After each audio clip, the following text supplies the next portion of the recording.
ways at a broad level in the context of an economic conference.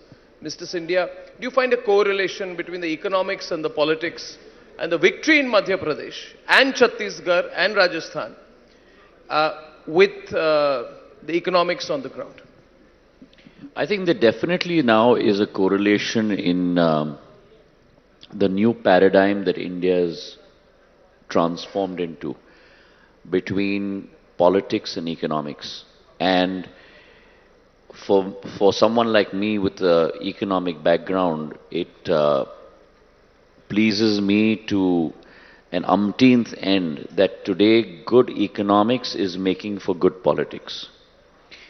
And states where you have seen a new development paradigm and where lives have been transformed through economic policies, policies based on infrastructure, policies based on raising quality of life of people across the state, those states have been continuously rewarded. A case in point for you is a state like Madhya Pradesh, a state that was considered as a Bimaru state in 2003.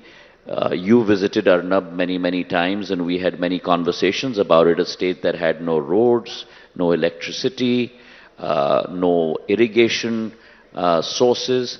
That state, in a period of 18 years, you had 44,000 kilometers of roads. Today you have 5 lakh kilometers of roads. You have 5,000 megawatts of electricity. Today you have 29,000 megawatts of electricity. You had 7.6 lakh hectares of land under irrigation. Today you have 48 lakh hectares of land under irrigation. You've transformed people's lives. And therefore, for the 5th time, the Bharatiya Janata Party has been rewarded with an overwhelming mandate. And I thank the people of Madhya Pradesh, I bow down to the people of Madhya Pradesh for entrusting us with their future for the next 5 years. And we are committed to continually transform lives and take Madhya Pradesh to the heights of development in the country from a state perspective. Well, that's, more power to you on that, for what you're doing on the ground. I'm a political journalist. And it's the Prime Minister's vision, the Prime Minister's directive. And that's why you've seen a transformation across all 3 states. Chhattisgarh, where no one gave us a chance. Rajasthan, where people said that it looks very difficult. Madhya Pradesh, where you've had 4 terms and you've seen an overwhelming response. 54 out of 90 seats in Chhattisgarh, 117 seats in Rajasthan, 163 seats in Madhya Pradesh. An overwhelming response because of the trust and belief in the Prime Minister's capability to be able to transform lives. Okay.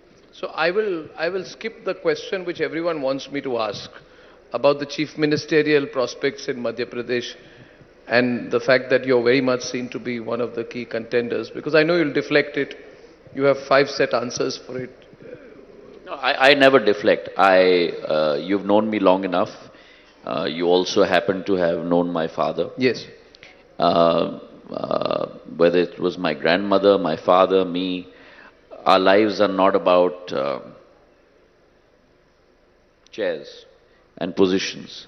It's about Janaseva, it's about development, it's about progress, it's about the ability to change lives.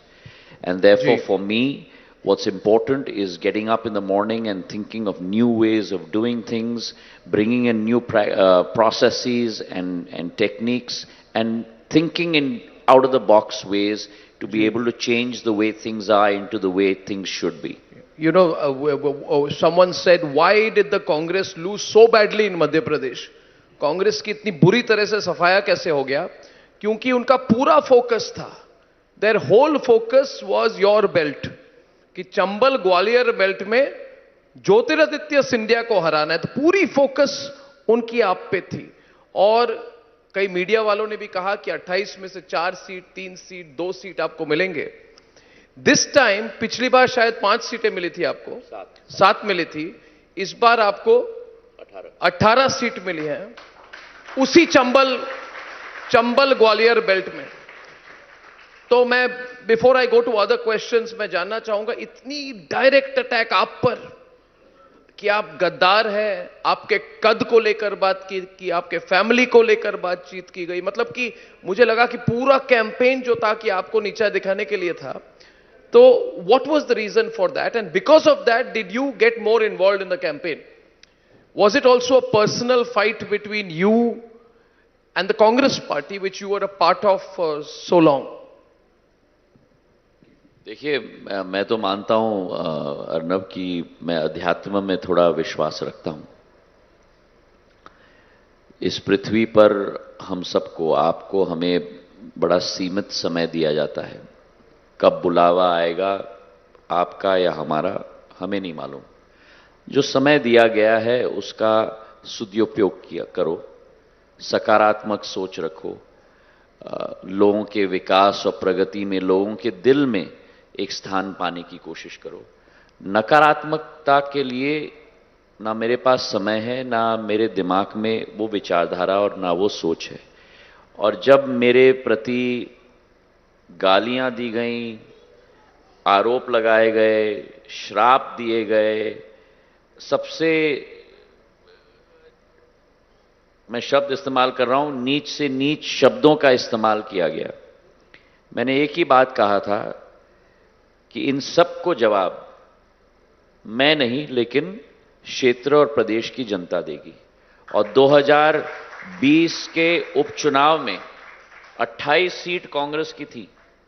जो 28 उपचुनाव हुए, कांग्रेस की 28 सीटें थी. और उन 28 सीटों में से 9 सीट भी कांग्रेस रिटेन नहीं कर पाई. 19 सीट भाजपा के पक्ष में गई. उसके बाद भी उनका मुंह बंद नहीं हुआ. यह सिलसिला चलता रहा. और इस चुनाव में भी मैंने कहा था कि ग्वालियर चंबल की जनता, मध्य प्रदेश की जनता जवाब देगी. 34 में से 19 सीट हम लोग जीते हैं. और एक खास नेत्री ने मेरे परिवार पर कलंक लगाने की कोशिश की, मेरे कद की बात की, तो मैंने कहा ग्वालियर चंबल और प्रदेश की जनता ने उनको अपना कद बता दिया है.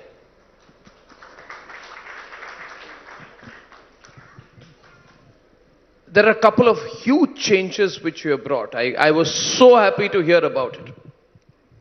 जैसे कि आप जानते हैं कि इन एयरपोर्ट्स में आप जाते हैं तो आप देखते हैं रिजर्व्ड लाउंज. आपने देखा होगा रिजर्व्ड लाउंज, जहां सिर्फ नेता जाते हैं, बड़े बड़े नेता जाते हैं. मुझे अभी भी पता चला, and I want you to talk about it because I think this a cultural issue, कि आपने रिजर्व लाउंज तोड़ दी है. मैंने सुना that you have broken the VIP lounge. जो वीआईपी लाउंज होता है एयरपोर्ट में, इन्होंने वीआईपी लाउंज तोड़ दी है, हमने सुना है. I want to know, is it true? Uh, what is the story behind it, and what is the impact? क्योंकि मैं हमेशा चाहता था that people should just walk into an airport. पर हम एयरपोर्ट में जाते हैं, ट्रेन में जाते हैं, तो नेता अलग बैठते हैं, वीआईपी अलग बैठते हैं, आम आदमी अलग बैठते हैं. तो tell me the story about this big change that you brought in before we go into the economic issues. नागर विमानन क्षेत्र में एक क्रांति आई है प्रधानमंत्री जी के नेतृत्व में. अभी जो वीडियो हमने देखा, उनकी सोच और विचारधारा की हर यातायात का साधन उपलब्ध होना चाहिए आम व्यक्ति और आम आदमी के लिए. और उसी सोच के साथ, चाहे उड़ान योजना हो, उड़े देश का आम नागरिक, हवाई चप्पल पहनने वाला भी हवाई जहाज में उड़े. हमारी एयरपोर्ट्स की संख्या 2014 में 74 थी. 65 वर्ष आजादी के समय में 74 एयरपोर्ट बने. उदाहरण के तौर पर एक एयरपोर्ट एक साल में. पिछले 9.5 वर्षों में प्रधानमंत्री जी के नेतृत्व में 75 नए एयरपोर्ट बने हैं. 149 एयरपोर्ट आज देश में बन चुके हैं, वाटरड्रोम और हेलीपोर्ट लेके. तो जो 65 वर्ष में भारत में हम लोग कर पाए हैं, वही प्रधानमंत्री जी के नेतृत्व में उससे ज्यादा 9 साल में हम लोग कर पाए. और मेरा लक्ष्य है अर्नब, ये 149 का जो आंकड़ा है, मैं 220 तक ले जाना चाहता हूं 2030 तक. 220 एयरपोर्ट्स हमारे देश में होने चाहिए, उन इलाकों में जहां कभी भी किसी भी व्यक्ति ने बड़ा विमान छोड़ो, छोटे विमान में भी प्रवेश न किया हो.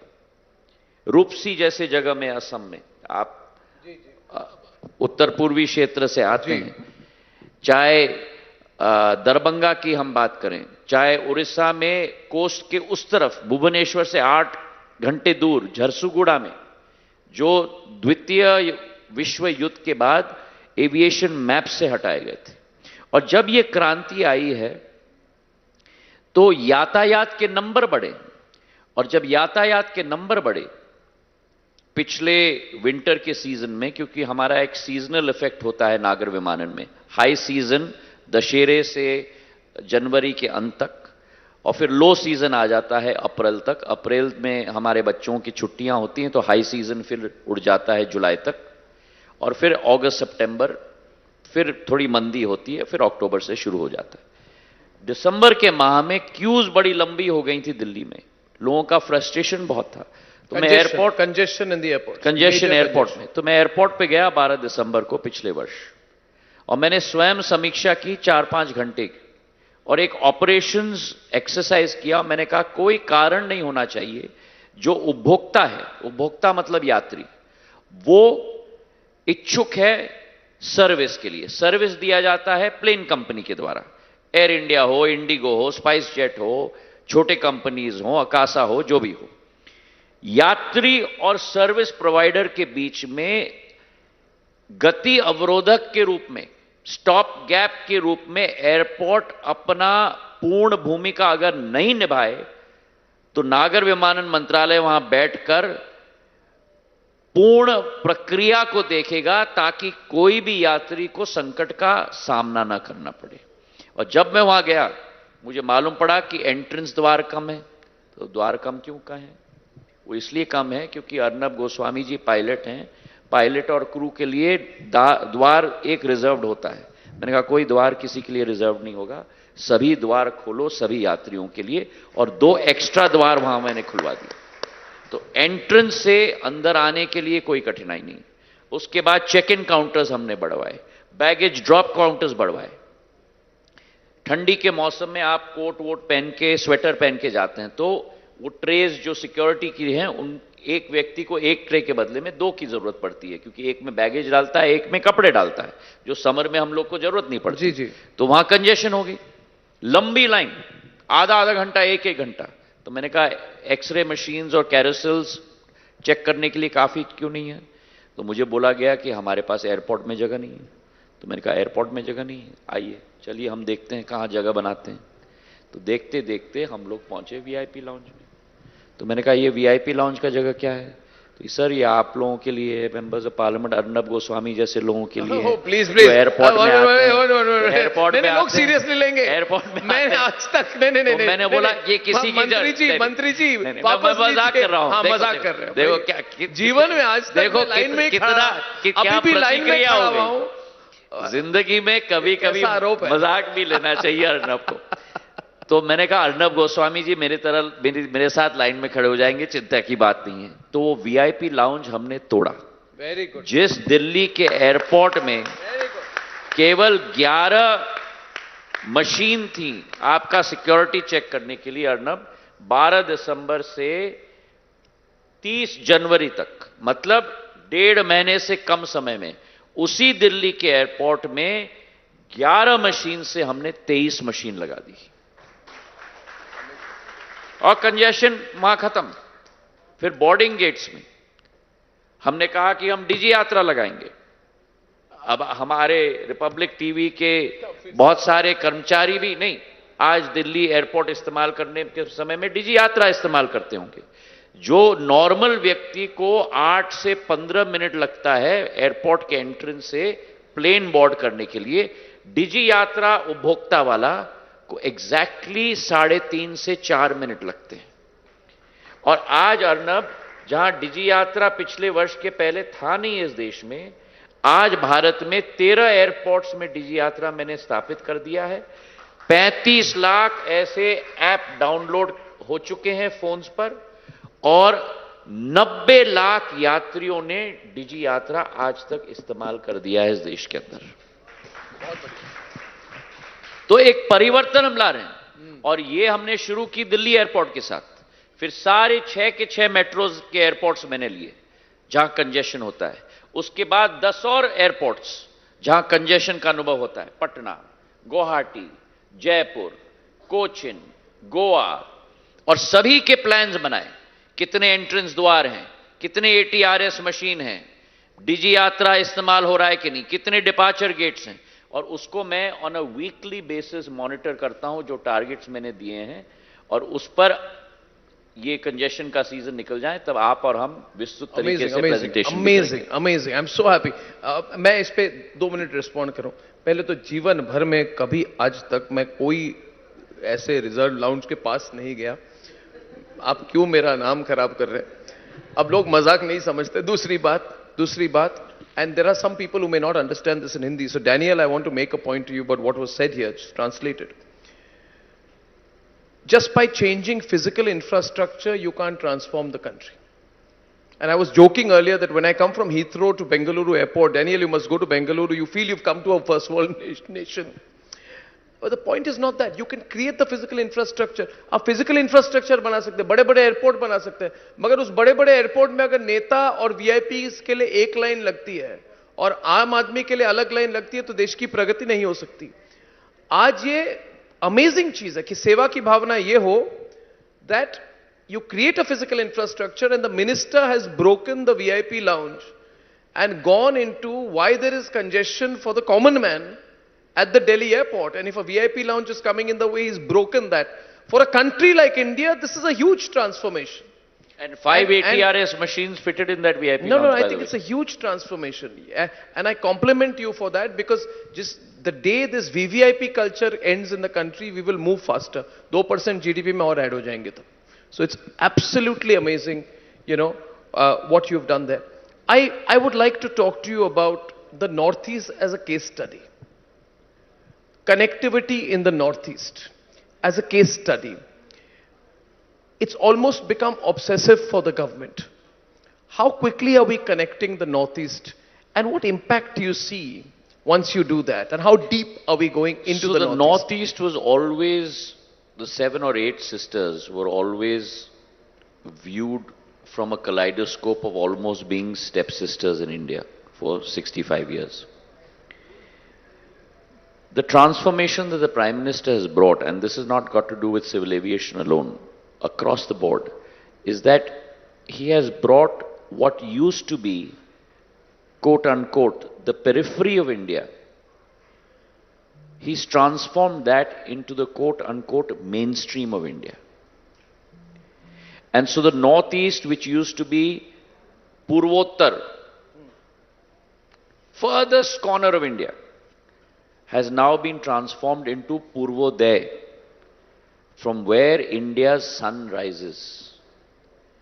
Because when the sun rises, it rises from the east. And that concept has been enshrined in all his developmental paradigms for the Northeast. The Northeast had 7 airports. Today the Northeast has 16 airports.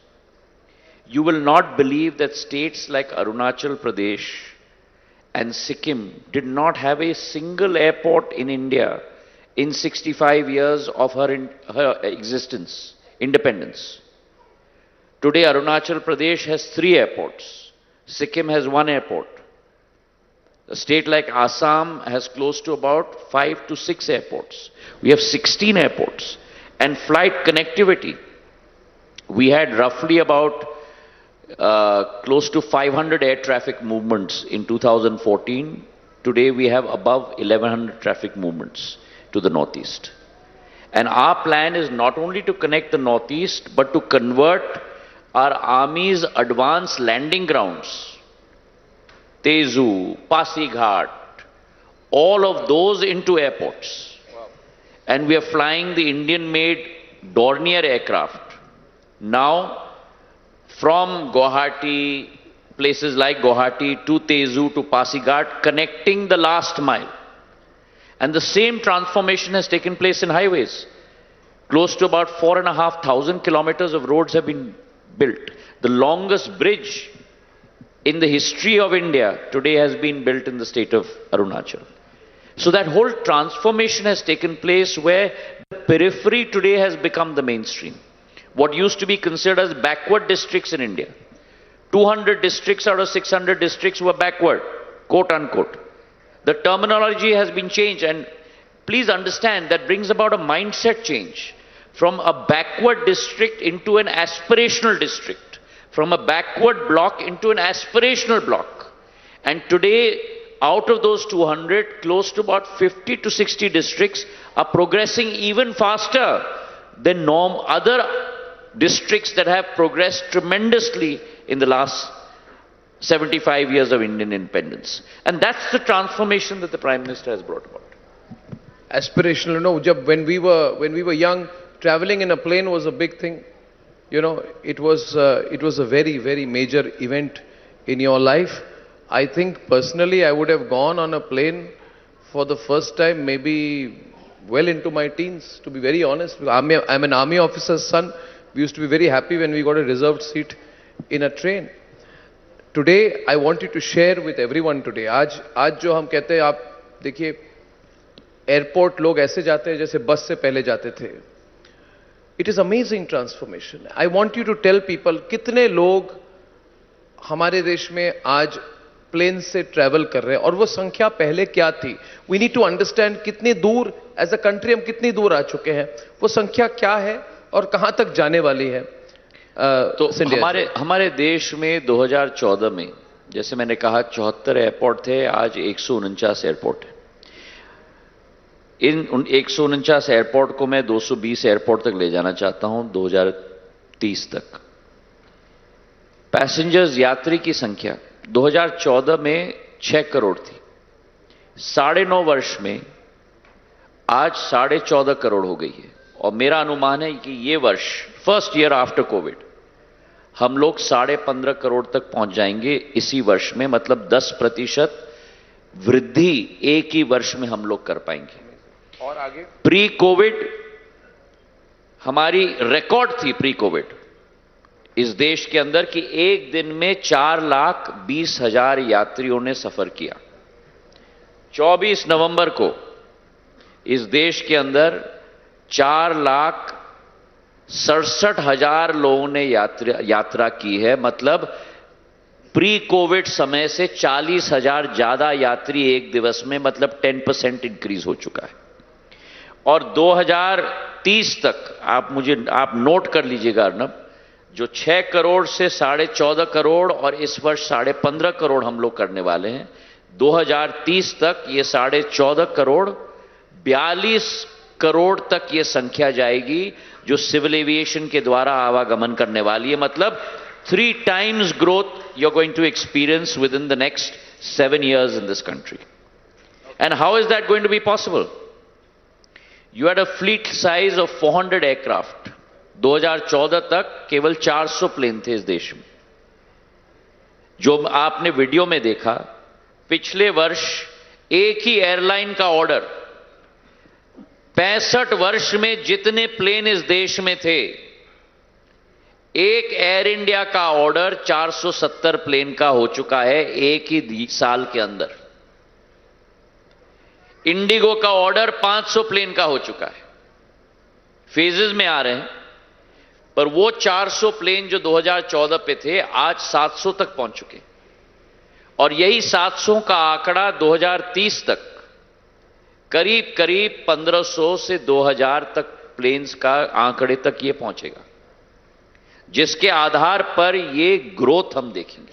और ये growth केवल बड़े बड़े airports की नहीं, growth केवल बड़े बड़े शहरों की यात्री की नहीं, ग्रोथ केवल वाइड बॉडीड एयरक्राफ्ट विदेश जाने के लिए और 737 और एयरबस की नहीं, लेकिन रीजनल एयरलाइंस की ग्रोथ है. उड़ान योजना के तहत ये कहानी बताई नहीं जाती. 4 नए छोटे एयरलाइंस का जन्म हुआ है. Fly big, fly 91, India one air, star air, जो केवल छोटे छोटे शहरों को जोड़ती है 50 सीटर एयरक्राफ्ट के साथ, 35 सीटर एयरक्राफ्ट के साथ. तो जो क्रांति और रेवोल्यूशन भारत में हो रहा है, केवल हब पे नहीं हो रहा, लेकिन स्पोक पे भी हो रहा है, छोटे छोटे शहरों में भी हो रहा है. आपके मेट्रो के जो एयरपोर्ट्स हैं 6, जो बड़े बड़े शहर हैं, आज 21 करोड़ की हमारी क्षमता है उन एयरपोर्ट्स की. अगले 5 साल के अंदर ये 40 करोड़ तक क्षमता जाएगी। अगले साल जेवर का एयरपोर्ट शुरू होगा, अगले साल नवी मुंबई का एयरपोर्ट शुरू होगा। पिछले वर्ष गोवा में 2 एयरपोर्ट्स बन चुके हैं और 2030 तक 15 ऐसे शहर होंगे इस देश के अंदर जहां एक एयरपोर्ट नहीं लेकिन 2-2 एयरपोर्ट बनने Jewar will be one of the largest airports. Delhi airport will be one of the largest airports. Delhi today is servicing 70 million. By next February, we will take that to 109 million capability, which means we will be only second to Atlanta, the largest airport in the world. That's just incredible. You know, I want to put these numbers in perspective. And the fact that we have done it. हम बोल नहीं रहे, हम कर रहे हैं इसको. हमारी देश की ऊर्जा इतनी है, हम अचीव कर रहे हैं. ये नंबर अगर किसी को आप विदेश में बोले, if you tell anybody in the world India is growing at this rate, they'll say you're making it up. Now, what does this translate to in percentage terms?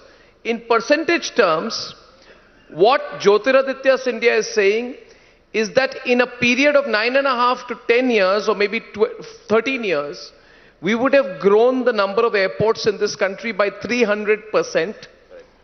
What you're saying in a similar period of 13 to 14 years, if I take that number of 2030 as your cutoff number, then we would have increased air traffic in this country by 700%.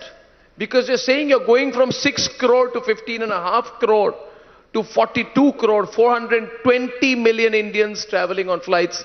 And that's a stupendous number. Think about it this way. Incredible number. That you're carrying the population of Europe in a year. Yeah. By 2030. It's amazing. 500 million is the population of Europe. That's beautiful. 1.5 times the population of the United States of America. That's wonderful. In 1 year. No, it's the numbers have to be really digested to be understood. Now, can you tell me a little bit, सब लोग जानना चाहते हैं कि आप cabinet मंत्री हैं. And Mr. Scindia, you have been a minister in the Congress government. You have been a very long-standing member of parliament, though you still look like a youth leader. But बात ये है कि That's a problem. It's good. And that's a problem for you too. No, please don't pull my leg. We are not getting any younger. The question is, Mr. Scindia, आप कांग्रेस के मंत्री रहे हैं, आप बीजेपी में, भाजपा में मंत्री में हैं, आप तब भी केंद्रीय मंत्रिमंडल में थे और अब भी हैं. You have held very important portfolios. Petroleum, civil aviation. Contrast the working style. Power, telecom, petroleum, commerce, industries and, no, not petroleum, commerce, industries and now civil aviation.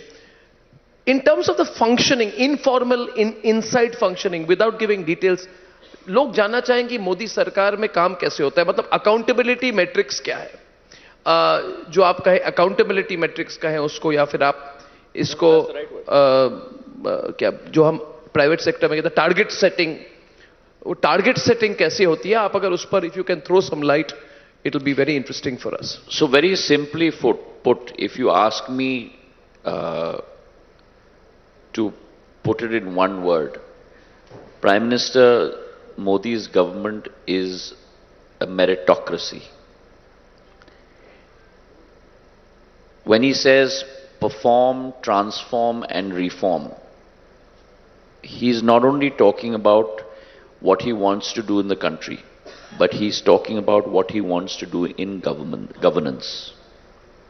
And he does not look for incremental change. He looks for monumental change. Because transformation will come in this country, cannot come incrementally. It must come and can only come monumentally. What is that monumental change? That monumental change is when you create 3.8 crore Pradhan Mantri Awas Yojana houses in 9 years, when in 65 years you have built only 3 crores. That transformation change is when in 9 years you have built close to about 10.75 crore toilets, making sure that 100% saturation, every Indian has a toilet. That monumental change is when you connect 9.6 crore women with Ujjwala cooking gas, and they no longer have to inhale 2 packets of cigarettes a day worth of smoke by blowing on wood and coal to cook their food. That transformational change is when 11 crore farmers through UPI and Jan Dhan accounts get 6,000 rupees in their bank account every year. There was a Prime Minister earlier in India who said that if I send 1 rupee from the center, only 15 paise reaches the beneficiary. Today in India, when Prime Minister of India Narendra Modi presses a button in Delhi, through the creation of 50 crore Jan Dhan accounts, 50 crores, a very simple number to mouth, very difficult number to execute, 50 crore Jan Dhan accounts, when he presses a button in Delhi, without any bicholi, without any bhrashtachar, that money reaches Arnab's bank account in the back of beyond village of India, and which he can check on his phone instantly through UPI. That's the transformation that you've seen in India, which is monumental. 45% of the world's digital transactions today happen in India on Indian phones. The fact that in COVID, how many of you took the COVID vaccine? 1 or 2? How much did you pay for it? And tell me, how did you get the evidence that you've taken it? 220 crore vaccines given and the digital certificate coming on your phone. In New York City, Arnab, and you've reported it, and in London, you used to walk into a hospital and people on a handwritten note, Arnab Goswami, date of birth, on this date, here's your chit.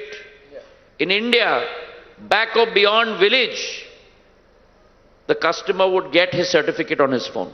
That's a monumental transformation in India, ladies and gentlemen.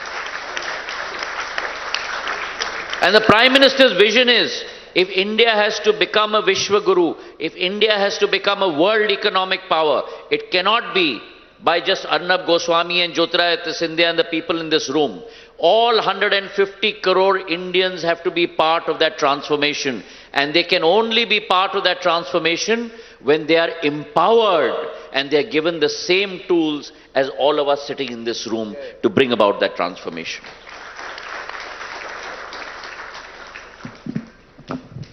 So, give me at the end an example. Thoda anecdote bataiye. Ashwini Vaishnav ji last time gave how presentations are made, how the Prime Minister responds. वो monitoring mechanism. I want the people watching this program, streaming live on television and in the hall, to get a sense of the functioning of the government. क्योंकि हमको तो numbers दिखते हैं. So it's a set, targets are set. So whether it's the case of, for me, let me give you my own experience. In civil aviation, the number of airports that are being built in a year, or in the case of steel, which I also happen to have, the number of the capacity increase that is going to happen this year, how much is being done on a weekly, monthly basis, what is the progress of major projects, are they being executed on time? The biggest problem in India is that you start a project and all of us will attend Bhumi Pujan. And after Bhumi Pujan, Disappear. no one worries about it, everyone disappears. And 10 years have passed, chal raha hai. Prime Minister's insistence is not on Bhumi Pujan. His insistence is on Lokarpan. So let me give you my personal example. Yeah. I am building a civil aviation terminal in Gwalior. Okay. 2 lakh square feet, close to 500 crores. The Bhumi Pujan was done by the Home Minister on the 16th of October 2022. And I guarantee you on your show, Mr. Arnab Goswami, that the Lokarpan will be done within a period of 15 months in January of 2023. That's amazing. It's totally incredible. 2 lakh square feet, That's incredible. 20 aprons, 4 aero bridges, a 500 crore project in 15 months. Oh, that's incredible. I think it's target setting at another level. From today till February end, 8 new terminals are going to be ready for inauguration. Kolhapur, Pune, Gwalior, Jabalpur, Ayodhya, Tiruchirappalli, the new Lucknow terminal, Surat, that's 8 for you. I think you should make the Ayodhya terminal even bigger right now, given the amount of traffic This is the first phase of 6,500 square meters. The second phase, I'm taking a cabinet note, will be 50,000 square meters. Wow, that's 5 lakh Ayodhya square Airport. feet. Yes. Ayodhya Airport. Last point to you. So people say, okay, we'll become India the third. today is about scale. Yeah, scale. So, but the people want to know, lastly, okay, we are going to overtake France in GDP. We're going to overtake, I think, Germany. We are now number 5. We've already overtaken France and the UK. We are going to overtake Japan and Germany. Japan and Germany. But what's in it for us? So let's say that we overtake by 2027 Japan and Germany. Aam aadmi ko kya fark padega? What is in it for us? Just present it in as clear terms as possible, and then we'll wrap this up. Economic growth brings with it dividends. Dividends for every single person across the length and breadth of this country. Which is why, if you go back to what I have said over the last 25 minutes, it is the empowerment of every single Indian to be able to contribute to the cause of nation building. Prime Minister's movement right now, Viksit Bharat Yojana, where every van is moving across the length and breadth of India. He wants to infuse energy. He wants to bring about a movement, just like the independence movement, which was a people's movement. We want to create a people's movement to convert India from where she is today into the Vishwaguru. And that, Arnab, is not only on an economic paradigm, it is also on a adhyatma paradigm, a philosophical paradigm. Today, yoga is being done in the United Nations under the Prime Minister's aegis with members of 130 countries. Today, Indian Namaste is done by world leaders. So India is rising not only as an economic power, but she is rising as a cultural power as well. And our concept of Vasudeva Kutumbakam, in our rise, is the rise also of the rest of the world. And that is our concept. As we rise, we take care of the world. Our vaccine Maitri program, our bringing back our calamity rescue hostages from all across the world. It is about being participated in the world movement to bring about world growth, and that's where India needs to be. I love your sense of conviction and your energy. Jyotiraditya Scindia, again, many congratulations on your political success, and wish you all the best for what you're doing in the government. Please, round of applause for Jyotiraditya Scindia. Incredible. Thank you, Jyoti. Thank you.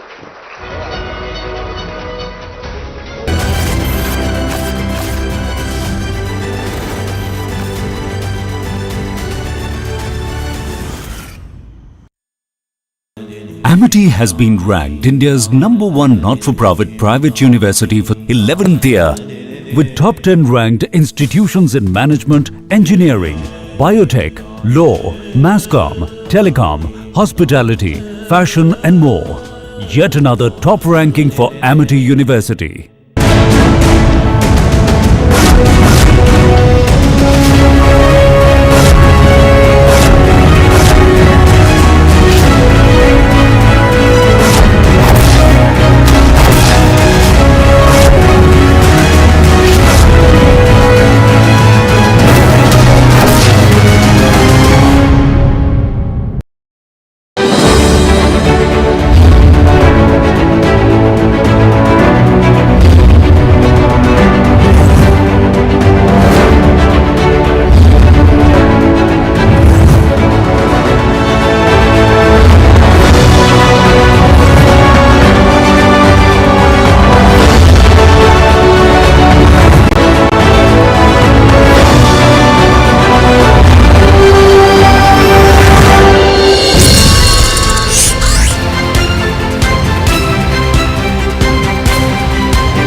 absolutely phenomenal.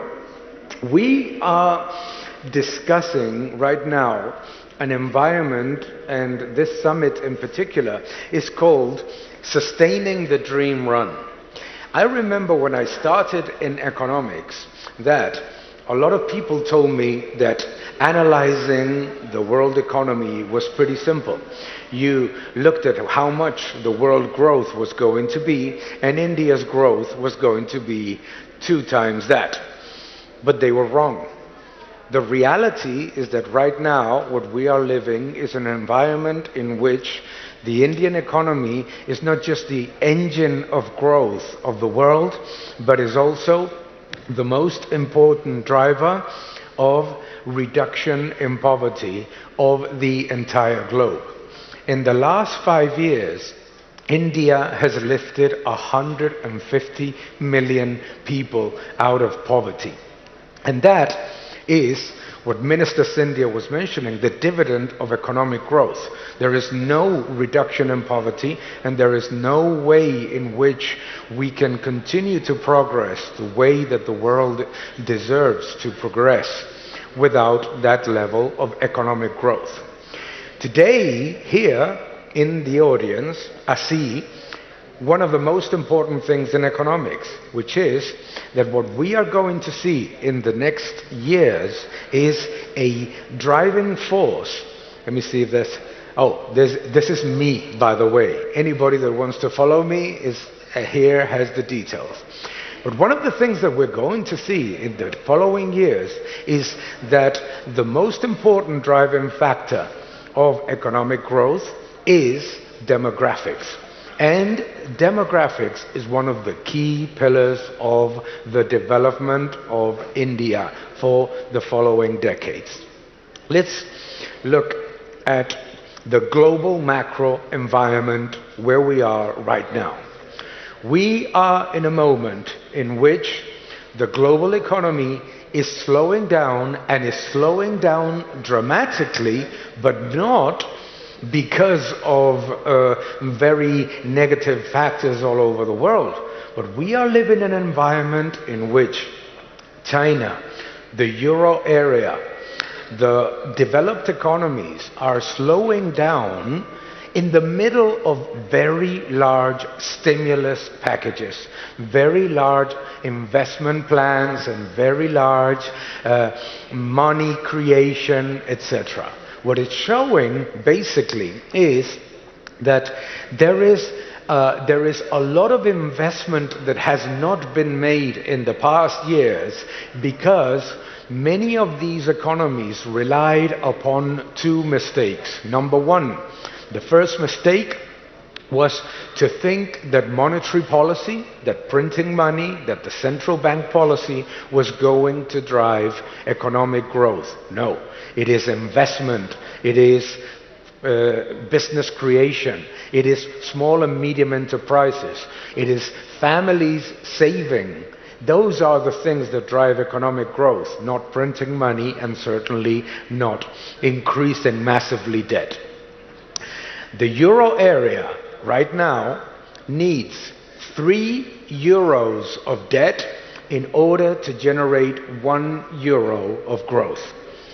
This shows how the difference between India and the difference with the rest of the world economies is huge, because in the case of India, India is growing 6 times faster without that level of increase in debt. Actually, as we will see, in an environment in which inflation is coming down, in an environment in which there is a more prudent monetary policy, India is actually showing the example to the world of what is a more sustainable growth project and a more sustainable environment for development that is inclusive, because it's reducing, it is absolutely demolishing the levels of poverty reduction that we had seen prior in many other countries. This is the most important thing, the reduction in poverty. So, the global macro environment is one of very weak trade growth. We have seen in the past 7 years in particular, but in the past decade, a rise in the most ridiculous policies of protectionism, of trade wars, of lack of cooperation between countries, of division. We are in a moment of a very significant division in the world economy. And that is bad for growth and is bad for the world in general. In that environment, India has continued to grow its exports and has continued to grow its level of cooperation with the world, showing again a completely different trend to other economies that are actually closing down. And closing down means much worse, not just economic growth, but actually huge bursts of economic bubbles. We have also seen a process of commodity disinflation. Right now, the environment of commodities is an environment that is significantly less inflationary than the ones that we have seen in the past couple of years. And that is a good thing. And that is a good thing that comes fundamentally from the process of rate hikes.